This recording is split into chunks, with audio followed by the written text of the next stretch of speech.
चिराग पासवान का तालमेल सिर्फ और सिर्फ बिहार की जनता के साथ है।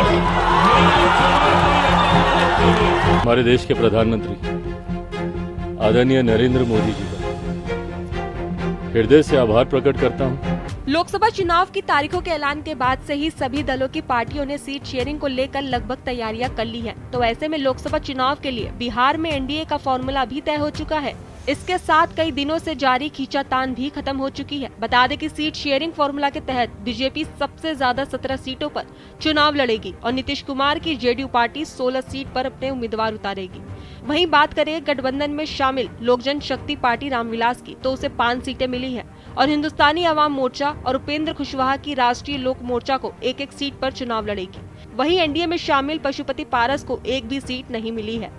तो वहीं ऐसे में अब पशुपति पारस को एक भी सीट न मिलने पर चिराग पासवान ने कहा है कि जब कोई गठबंधन होता है तो हर दल को कुछ समझौते करने पड़ते हैं, सभी को कुछ न कुछ कुर्बानियां देनी पड़ती हैं। मुझे भी अपने एक सीट कम करनी पड़ी, जेडीयू ने भी अपनी एक सीट कम की, हर किसी ने किया।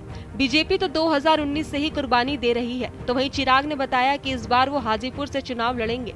तो वहीं चिराग ने आगे कहा कि मेरे पिता रामविलास पासवान के जाने के बाद परिवार की जिम्मेदारी चाचा पशुपति पारस की थी और वो ही परिवार के मुखिया थे।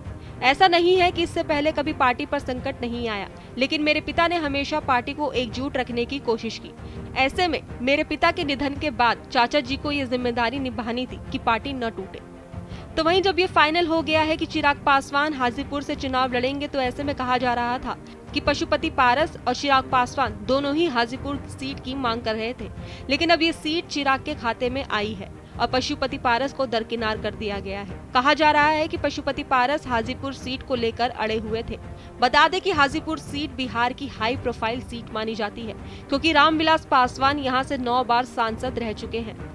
हाजीपुर सीट से रामविलास पासवान की पहचान जुड़ी हुई है। उनके निधन के बाद हाजीपुर सीट को लेकर चाचा पशुपति पारस और चिराग पासवान ने दावा ठोक दिया था।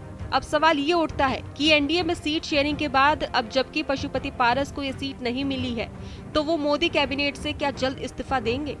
पारस पहले ही कह चुके हैं कि वो हाजीपुर सीट के लिए कोई भी समझौता नहीं करेंगे।